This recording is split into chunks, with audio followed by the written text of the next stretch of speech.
Real Talk 49: How to make a reservation at a restaurant. Have you ever tried making a reservation at a restaurant and it just didn't go as smoothly as you would have liked? Then tune into this Real Talk episode wherein you and Cassie teach you all the questions, answers, and expressions you need to know to make a reservation at a restaurant in perfect English. Hello, friends. Welcome back to Culips. You're listening to Real Talk. Real Talk is the series where we teach you the English expressions that you need to know for real-world situations. And today, we are going to teach you how to make dinner reservations at a restaurant. Now, I just said we are going to teach you. That means I'm joined by somebody else, so I should introduce my co-host for this episode. It's Cassie. Hey there, Cassie. How's it going? I'm doing great, Andrew. Thanks. Perfect, Cassie.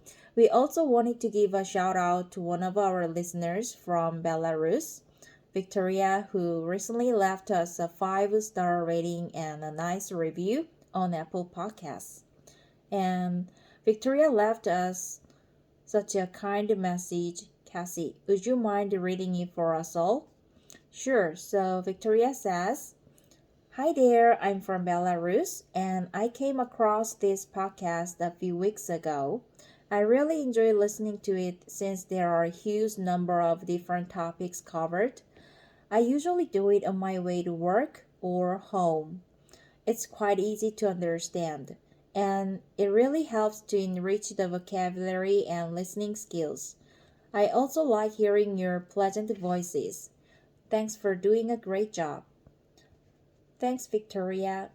Thanks, Victoria, for that nice review. And listeners, if you would like to hear yourself at the start of an upcoming Culips episode, we would love to give you a shout out. So to do that, just leave us a 5-star rating and a nice review on Apple Podcasts or wherever you listen to your podcasts. And we will try to mention you in an upcoming episode. All right, so let's get into our episode for today. Cassie, could you tell us what exactly we're going to cover? Yes, so we are going to be listening to a conversation between a restaurant host and a person who wants to dine at that restaurant. And we're going to be learning key phrases and questions that you might come across if you were to make a reservation. Exactly. So if anyone ever has to make a reservation for a restaurant in English in the future, this is going to be the perfect episode for you. And this is something that I think a lot of our listeners will maybe have to do at some point in their lives if they travel to an English-speaking country or just travel in general to a place where they don't speak the local language and the kind of international language that is used is English. So first up, we will listen to the conversation and then we'll break it down and explain all of the key expressions that you listeners need to know. So let's take a listen to that conversation now. Let's do it. This is the Mystique. Oh, Mystique. This is the Mystique. Oh, hello. I'd like to make a reservation for 2 this Saturday. All right. And what time will you be joining us this evening? I prefer some time between 7:30 and 8, if that's available. Okay, let me see. We only have outside seating on the deck available at the time. Will that work for you? Sure, yeah, that will be fine. Okay, then I will put you down as a party of 2 for 7:30, correct? Perfect. And under whose name are you making the reservation? McGrady.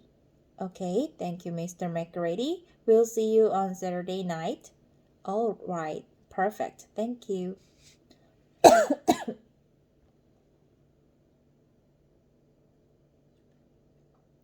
All right, listeners. So we just heard a conversation between the host at a restaurant who takes reservations and does customer service and that kind of thing at the restaurant, and a customer who'd like to visit the restaurant on Saturday evening.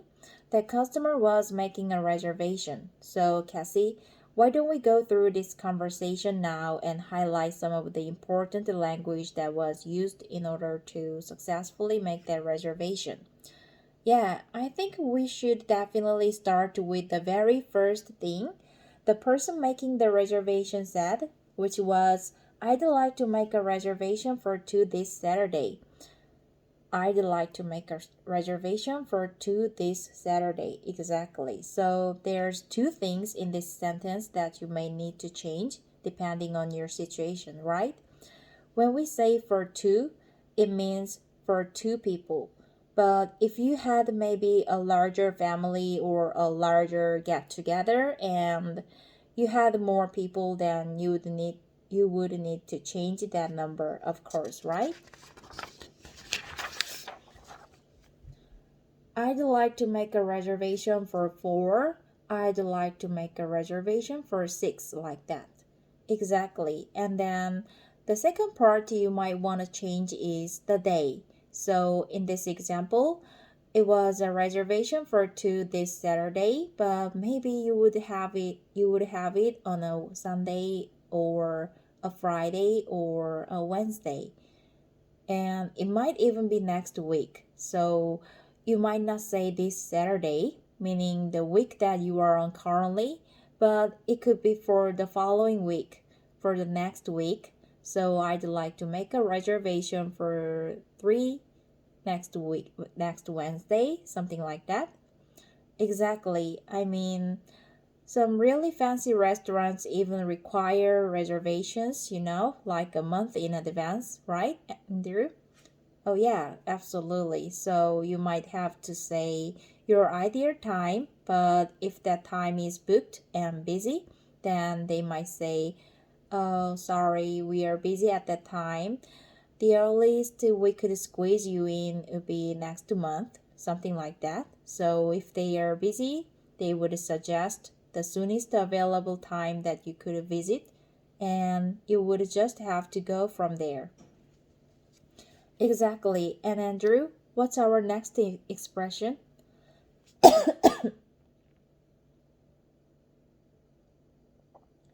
Well, the customer says when he would like to make the reservation and how many people will be in the party. We call this a party. The people who will be visiting the restaurant are a party. So he says it's a party of two. They want to visit on Saturday. And then the host asks, what time?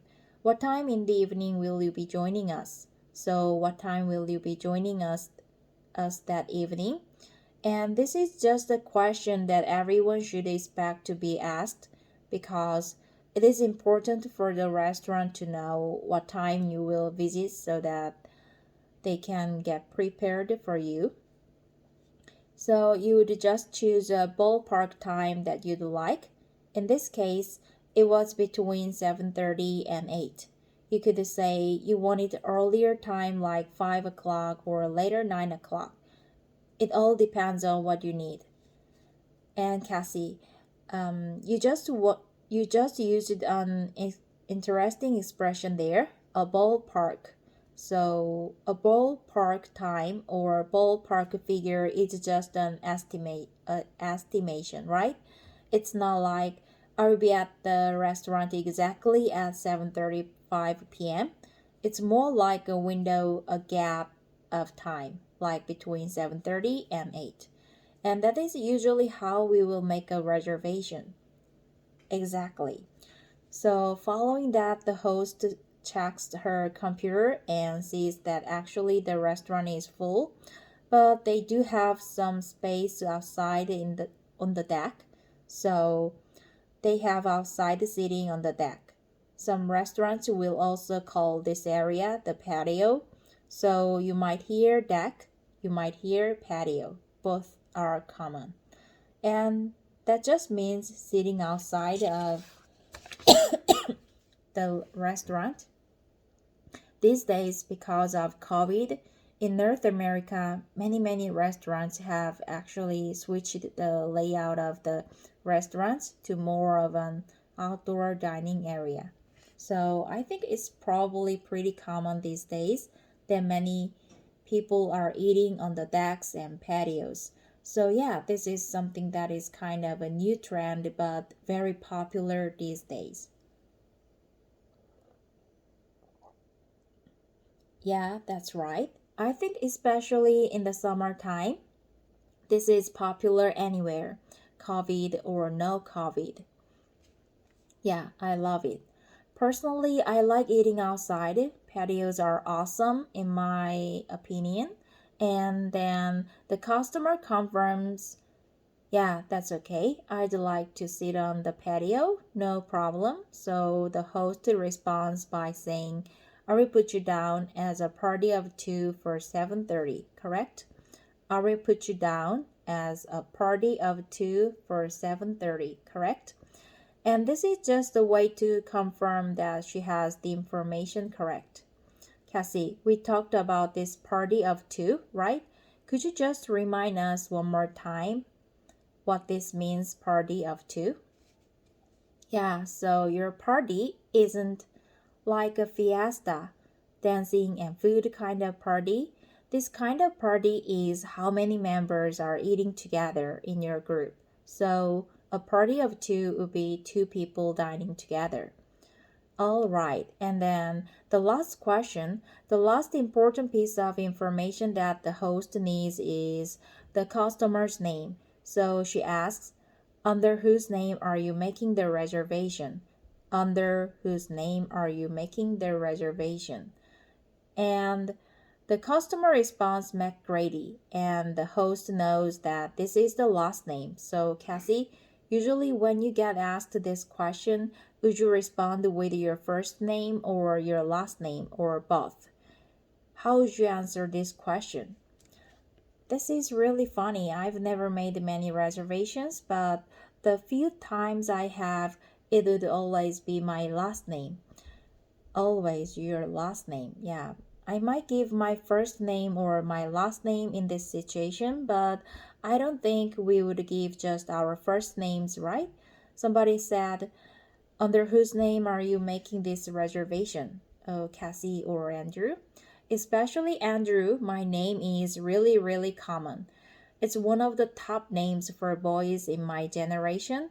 I think it is the fourth most popular boy's name from the 1980s when I was born. So if I say Andrew, it's too common. I need to say my first name and my last name or just my last name just to make sure I don't get confused with any other potential customers. Yeah, this might be different in other countries. I'm curious to hear what listeners might have to say because in countries like Korea where we live, or maybe even India, or maybe China too, like there's a few names that are really popular. So if you just give your last name on a reservation, 10 people might have that same last name making a reservation. Yeah, if you were like from Asia, for example, maybe from China or Korea, and your family name was Lee, and you just add Lee, it might be too common. There might be potentially other customers that have that same family name, so you might have to leave your full name just to be safe. Yeah, that's not as much an issue in Western country like Canada or the US. So Andrew, we actually have a part 2 to this conversation, correct? Yeah, that's correct. So in part 2, we're gonna hear a follow-up where the customer calls the restaurant again, calls the mystique, and just confirms his reservation. So let's listen to part 2 of this conversation now.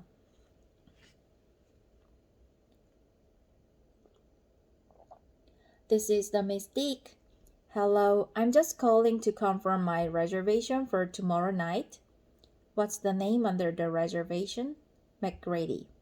Yes, we have you here as a party of 7:30 on patio. That's correct?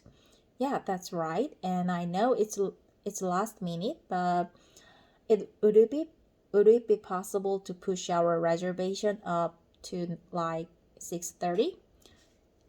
I think we can squeeze you in then, but it will have to be a high top near the bar. Is that all right with you? Yeah, sure, that's fine. Thanks again for fitting us in earlier. No problem, sir.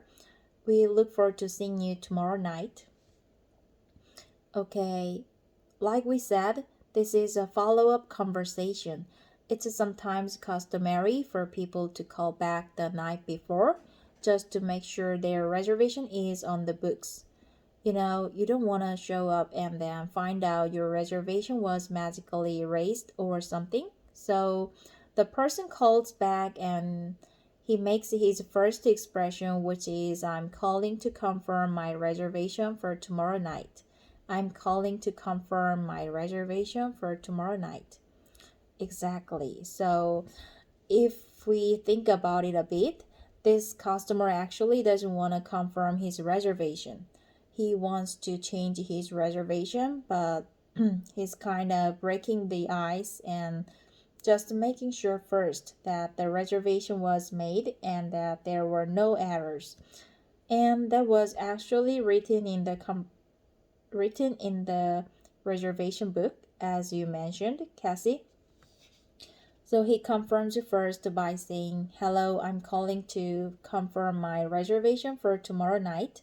And then the host and the customer confirm the reservation. Everything's okay. And then he asks the question that he originally called for, right? He says, would it be possible to push our reservation up to 6:30? Okay. Would it be possible to blah blah blah? It's just a really polite way to ask a question. So would it be possible to push our reservation up to 6:30? Push up is the phrasal verb, and this is a phrasal verb that can be separated. You can put the object of the sentence in between push and up. So push our reservation up to 6:30, meaning to move it an hour earlier in the day. Yeah, the opposite of push back. Right, push back would be if you wanted to show up maybe at 8:30 or 9 o'clock, right? Then you could say, could we push our reservation back? But if you want to change it to earlier, then you could say, could we push our reservation up? Exactly. And there's a lot of requests that you can make that aren't in this example conversation, such as, would it be possible to get a window seat? Or would it be possible to get a booth? Would it be possible to have a birthday song for my grandmother? Something like that. Would it be possible to add an extra person to our reservation? Could we change it from 2 people to 3 people or 2 people to 4 people? Something like that. So yeah, you're right. You can use this kind of question pattern to ask about many different kinds of changes. Good. So after he asks that question, the host says a really cool phrase. I think we can squeeze you in. Andrew, what does squeeze you in mean? Yeah, so if you squeeze somebody in, it means that you make space available for them even though you are very busy, right? So the restaurant we can imagine at this time is very busy. There aren't too many extra tables available, but the host will make a special accommodation. and they will be able to welcome them for dinner at that time. So squeeze in just means fit into a very busy schedule or a very, very busy situation. And in this case, they had to switch where they were sitting to, right, Andrew? Instead of being on the patio, they are switching to a high top near the bar, which are usually just like small tables that are high off the ground, where only about 2 people can sit at usually.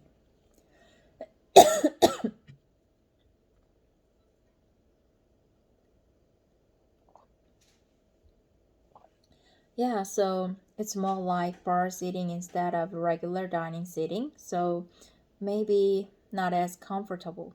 But I guess the restaurant is too busy at the time, so that's the only table available. So the customer agrees, yeah, no problem, that will do, that's fine.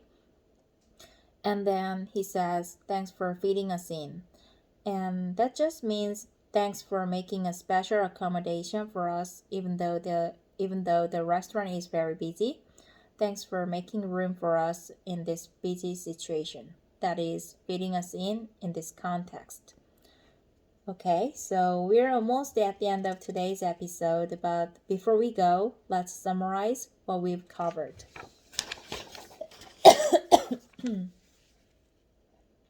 All right, so today we learned about how to make dinner reservations over the phone at a restaurant using English. We learned how to make a reservation and common questions that may come up when making a reservation over the phone, such as, I'd like to make a reservation for blank people tonight. Yeah, I'd like to make a reservation for 2 tonight. Or we also learned, okay, what time will you be joining us that evening? We also learned expressions such as party, the number of people who are dining together, and sitting such as outdoor seating, patio seating, or high top seating. And we learned useful expression for confirming an existing reservation, such as I'm calling to confirm my reservation for tomorrow night. And finally, we learned ways to modify an already existing reservation. For example, would it be possible to push up my reservation to so and so time to 6:30? That's all for now. Talk to you next time.